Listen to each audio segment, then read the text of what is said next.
So get this. Your customers are paying $800 for adult summer camp to make friends. They're waiting 2 hours for pastries. And if you're still optimizing for convenience and efficiency, you're completely missing what they actually want.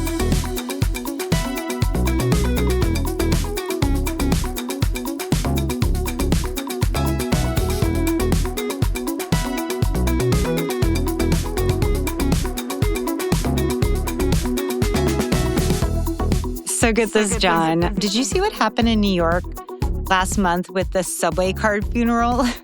No, what happened? So ridiculous, but so much fun. People threw an actual human parade to mourn the death of the physical Metro card, which New Yorkers loved, but also detested for a long time. Hundreds of people showed up. They made physical posters of the subway cards. And now that you can sell your old subway cards, John, if you have them, on eBay for thousands of dollars. Like, everyone is mourning this very physical object. Everyone wants to be just in the moment of this physicality, which is something that we started to talk about, right, John? It sent us down this rabbit hole of thought. Yeah, I mean, we started pulling numbers on this. I guess, Libby, you could call it a touch something real phenomenon. Yeah, we found something big happening, right? You and I started talking about this. For 2026, we think it's going to be the year of peak human. Well, I mean, really, here's what stopped us cold, right? 84% of kids want to escape phones to live in the real world. And that comes from a study, Libby, that we conducted with Jonathan Haidt, right? The author of The Anxious Generation. And talk a little bit more about these kids. Yeah, these are the same kids whose parents allow them to play all day on Roblox, right? And build worlds. But then they don't allow them to play in the real world outside in their front yard because that's a dangerous place. But online is not a dangerous place. And John, talk about how kids aren't building tree houses and walking down aisles. It's absolutely incredible. In this data, and we had a chance to talk to a sample of Americans you don't normally talk to, which are 8 to 12-year-old kids. And when we talk to them, and this is quantitative data, 63% of them, Libby told us that they had never built a fort outside or played in a tree house. So it starts to explain sort of what's going on here. You know, this idea, we've talked a little bit about Ferraris in a garage, right? Young people that have gone through COVID, extending from Gen 8 to 12-year-olds to Gen Z to millennials. There's a lot of desire for people to get out and express their humanity. I know, it's crazy. The Wall Street Journal wrote that article about the adult summer camps where millennials are paying these $800 to be in bunks with strangers, no cell phones, just to make friends, just to have that serendipity again. Completely crazy. And what's this idea about philosophy clubs? Yeah, Vogue wrote this article about how philosophy clubs in New York are the hottest thing amongst Gen Zers. 400 Gen Zers go to philosophy clubs to debate and to be in conflict with each other, which seems such a signal of optimism and positivity. Critical thinking plus human-to-human interaction, these are really wonderful things. And Libby, this absolutely floored me. According to Gothamist, the hottest clubs in New York right now are volunteer trash pickup groups. Explain that, please. It's this idea of wanting to do good and do good together in community and meet people. And so that's where people are going. Instead of swiping left and meeting each other on a quick 15-minute date, people are just going to trash clubs. And they're actually finding romance, which is really fun. So is this a big pushback against AI, or what's going on here? Yeah, exactly. That's why I think we're thinking about it as peak human. As AI ramps up, humans are racing back to each other.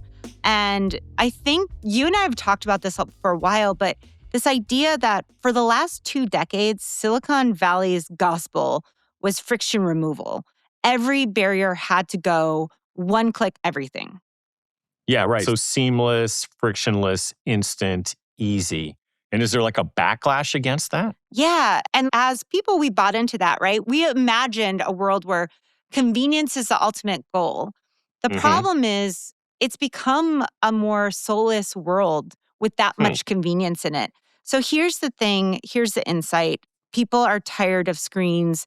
They're actively choosing friction now because that's where they're finding meaning in their lives. And it's actually getting coined as a term called friction maxing, John. I need to have friction maxing for 2026.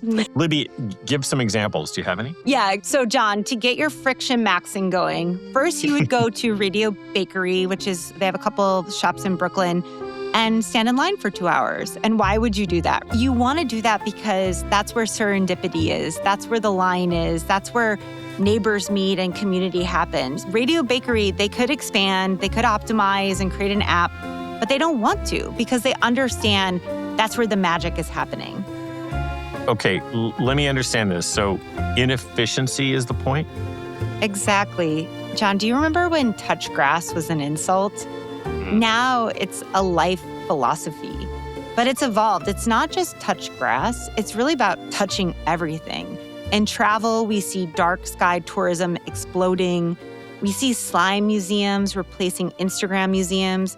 People are paying thousands of dollars to see the darkest sky and the realest stars, where we are looking outwards to define our humanity and paying hundreds of dollars to be dunked and touch goo. Yeah, we went from documenting experiences to actually having them. Yeah, and here's what's fascinating about that. It's not just older people rejecting technology. It's really Gen Z leading this. These are our digital AI natives who are choosing an analog experience as a backlash to AI racing and going into society.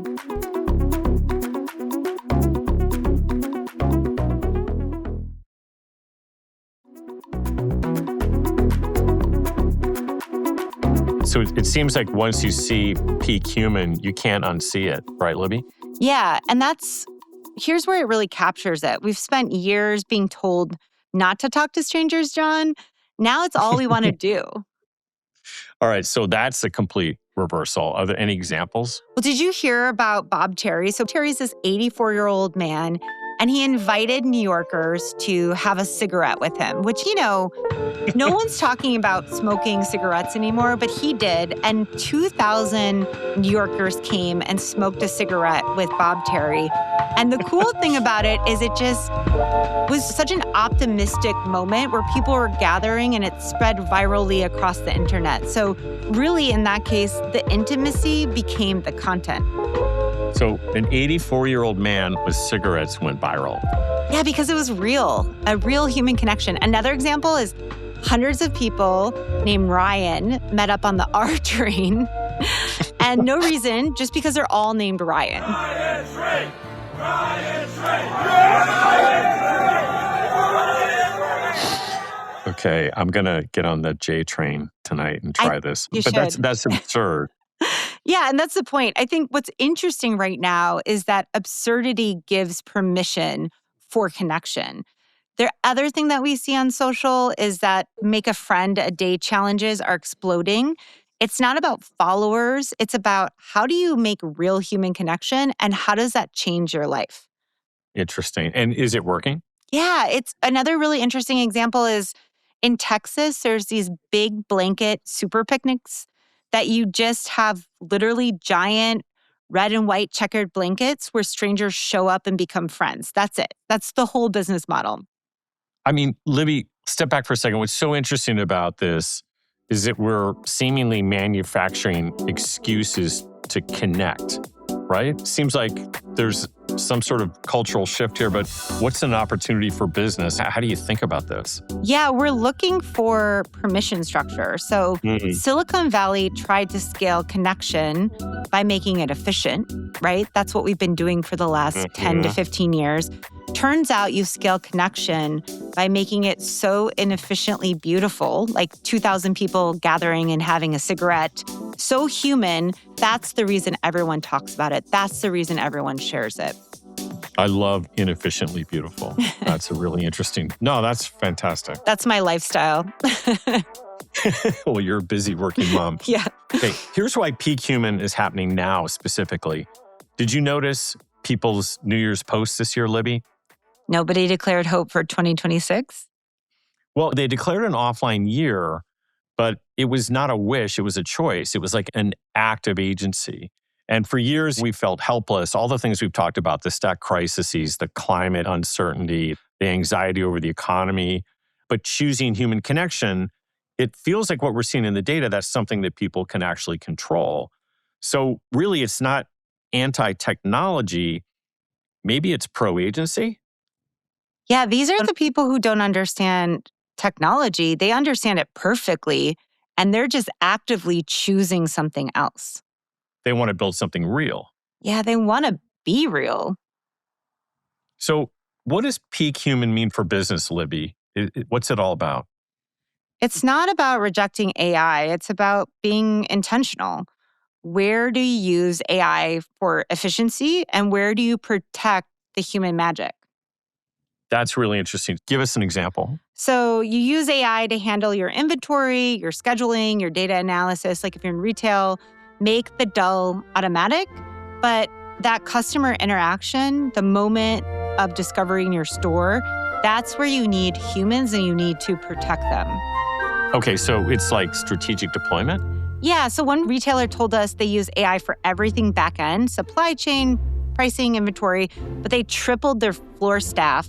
Why? Because in a world of algorithms, a real human recommending something feels now like a differentiator.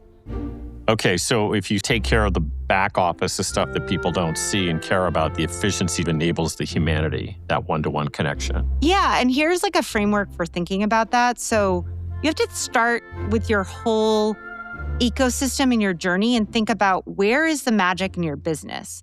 Where is the moment someone walks in, the conversation over coffee, the handwritten note? Protect those moments fiercely. And even if you're a digital business, like where do you have the human as the editor, as the curator? Interesting. And what about everything else? Everything else you automate, you need both strategies. You need to follow the KPIs on AI, but you also need to leave space for that unmeasurable magic of humans being humans and connections being really important to that. Okay, like that 2-hour bakery line for pastries. Exactly. They could use AI to predict demand and optimize ingredients and reduce waste. But the line where the neighbors meet, that moment when you finally get your pastry, that is what is pure human theater. That's what people are actually buying right now. Interesting. I like that line, pure human theater. So, Libby, what's the question for business?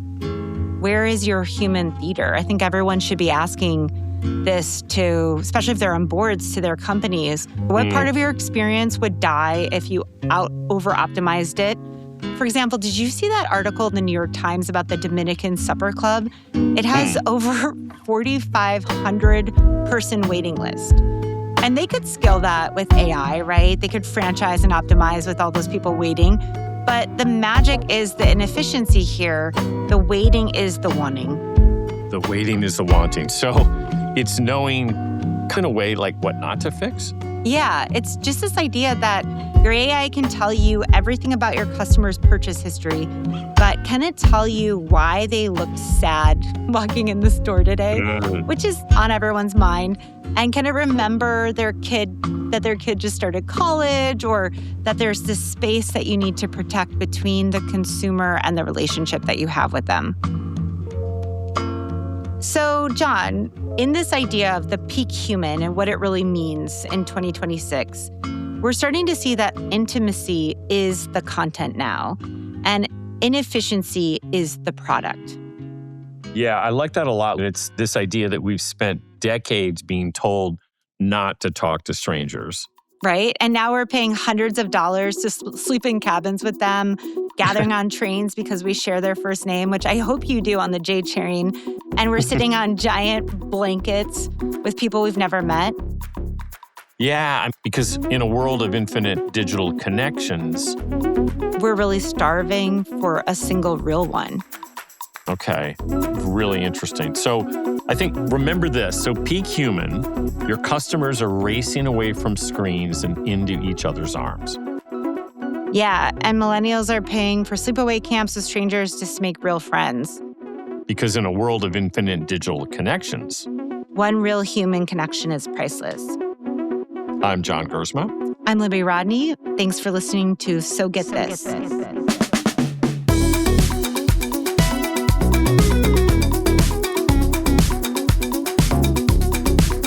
So Get This is a Bubbler Media iHeart podcast production